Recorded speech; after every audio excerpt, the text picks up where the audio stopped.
Bonjour à tous et à toutes et bienvenue à notre rendez-vous quotidien consacré à la méditation de la parole de Dieu.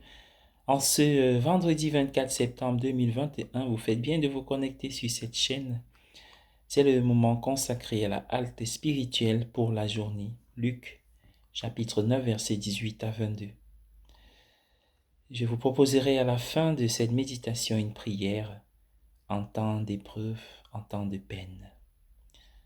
Pourquoi Jésus a-t-il ordonné et recommandé sévèrement de ne le dire à personne?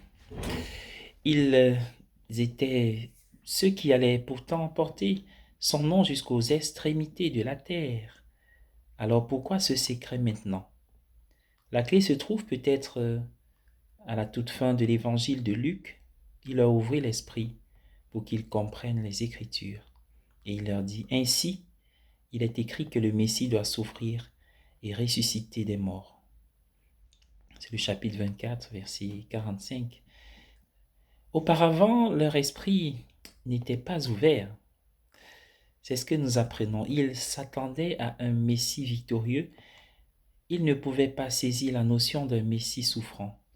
Lorsque nous ne tenons pas encore compte de la souffrance, nous n'avons rien à dire. La bonne nouvelle est toujours très superficielle lorsqu'elle est transmise par des personnes qui ne peuvent entendre parler que de bonheur et de succès. Tout ce qui est beau et brillant, ceux qui n'ont pas souffert, que savent-ils? Écrivait Henri Suzeau au XIIIe siècle.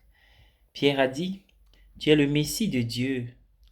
C'était la bonne réponse, mais seulement sur le plan matériel. C'était comme une réponse dans un catéchisme, ou c'était comme la réponse à la fin d'un livre de mathématiques. C'était tellement frustrant dans notre enfance avoir la bonne réponse à la fin du livre, mais la trouver inutile pour faire nos devoirs. La réponse, bien que correcte, ne valait rien si nous n'y étions pas parvenus nous-mêmes par un processus valide. Elle ne faisait pas le travail à notre place. Elle ne servait que de vérification une fois que nous avions fait le travail. Mais en religion, beaucoup de gens semblent se contenter de répéter comme un perroquet les bonnes réponses.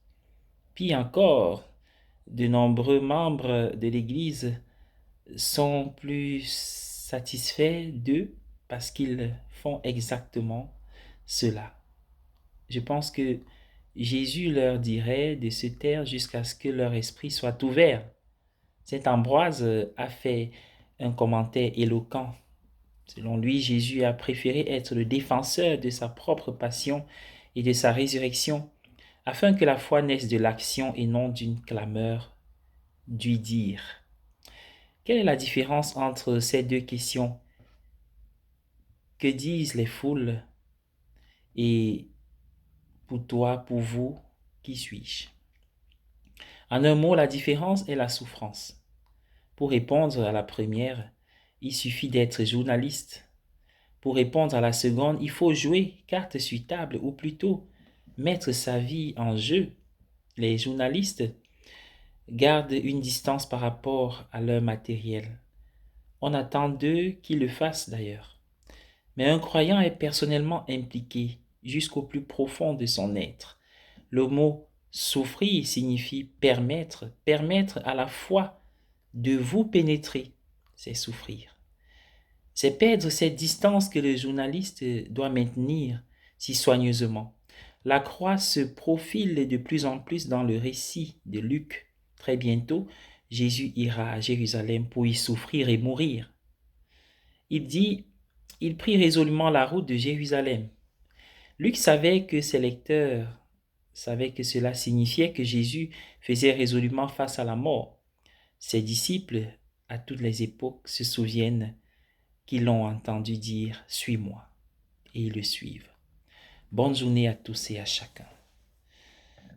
Je vous invite à prier avec moi. Au nom du Père et du Fils et du Saint-Esprit. Amen.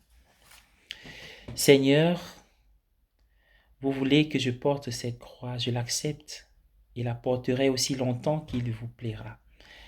Qu'il est doux, ô mon cher Rédempteur, de souffrir pour vous plaire. Oh,